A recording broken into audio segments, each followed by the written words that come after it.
Good morning, all of you. Welcome to history class, and today we will read chapter number 7, that is Fundamental Rights and Duties. The fundamental rights have been included in part 3rd, and the fundamental duties are included in part 4th A of the Constitution of India. They constitute the fundamental values and the basic principles of the Constitution, and in this chapter we will discuss about the significance of the fundamental rights and the fundamental duties. Let's read about the fundamental right first. What are the fundamental rights? Fundamental rights are the basic rights of a citizen, and these are regarded as the essential for overall growth of an individual. And these rights play an important role in making a government people friendly, and the Constitution has guaranteed 6 fundamental rights to us. Let's read about those fundamental rights that is given to us by our government. The first one is right to equality. And under this right, all persons shall be equal before the law. All persons shall have equal protections of the law within the territory of India. The state shall not discriminate against any citizen on the grounds of their religion, race, caste, sex, or place of birth. The state shall provide equality of opportunity in the matters of public appointment. Untouchability and its practices in any form has been abolished. Then the state shall not confer titles on anybody. Next is right to freedom. All citizens shall have the right to freedom of speech and expressions. They can assemble peacefully without any arms. People are free to form associations or unions. They can move freely throughout the territory of India, can reside and settle in any part of the territory of India, and can practice any professions or carry on any occupations, trade, or business. Then next is right to education. The state shall provide free and compulsory educations to all the children of age between 6 to 14 years. Protection against arrest and detention in certain cases.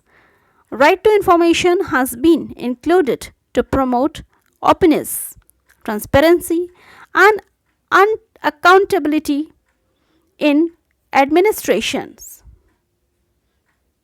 Then, right against exploitation. The state shall provide protection against exploitation through the traffic in human beings and forced labor or beggar. Employment of children below the age of 14 years is in factories comes under the right against exploitation. Then next is right to freedom of religion. Under this right, all the persons are equally entitled to freedom of conscience and right to freely profess, practice, and propagate their religion. Freedom to manage religion affairs, freedom not to pay taxes for any religious promotions. No religious instructions shall be provided in any educational institution which is completely maintained out of state fund. Then next is cultural and educational right. Protection of interest of the minorities.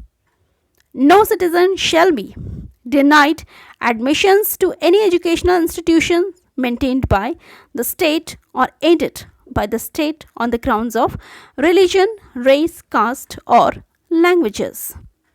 All the minorities based on the religion or languages shall have the right to establish and administer educational institutions of their choice.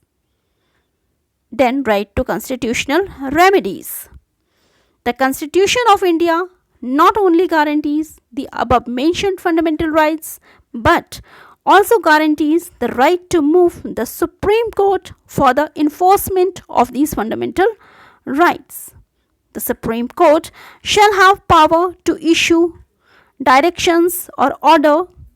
Dr. Ambedkar had marked out that the right to constitutional remedies are the very soul and heart of the Constitution, While enjoying our rights, we should not interfere with the rights of the other people. Now let's read about the fundamental duties. What are the fundamental duties? Since people get benefited from the fundamental rights and it is their duty to do something constructive in return, so it is expected from every citizen to follow these fundamental duties. Now, the fundamental duties have been included in Part 4A by the 42nd Amendment in the Constitution of India in 1976. And according to Gandhiji, the source of right is duty. If we all discharge our duties, rights will not be far to seek. Thus, rights and duties are the two sides of the same coins. The Constitution has laid down 10 fundamental duties for every citizen of India, and the 11 fundamental duties have been added to the Constitution by 86th Amendment in 2002. Now, following are the fundamental duties: to abide by the Constitution and respect its ideal and institution, the national flag and the national anthem; to cherish and follow the noble ideas which inspired our national struggle for freedom; to uphold and protect the sovereignty, unity, and integrity of India; to defend the country and render national service when called upon to do so; to promote harmony and the spirit of brotherhood amongst all the people of India; to value and preserve the rich heritage of our composite culture; to protect and improve the natural environment, including forests, lakes, rivers, and wildlife, and to have compassion for living creatures; to develop the scientific temper, humanism, and the spirit of inquiry and reform; to safeguard public property and to abjure violence; to strive toward excellence in all the spheres of individuals and collective activity, so that the nation constantly rises to higher level of endeavor and achievement. Then every parent or guardian to provide opportunities for education to his child between the age of 6 and 14 years. Then it is the duty of the citizen to perform their duties seriously and sincerely. So that's all in this chapter. Thank you.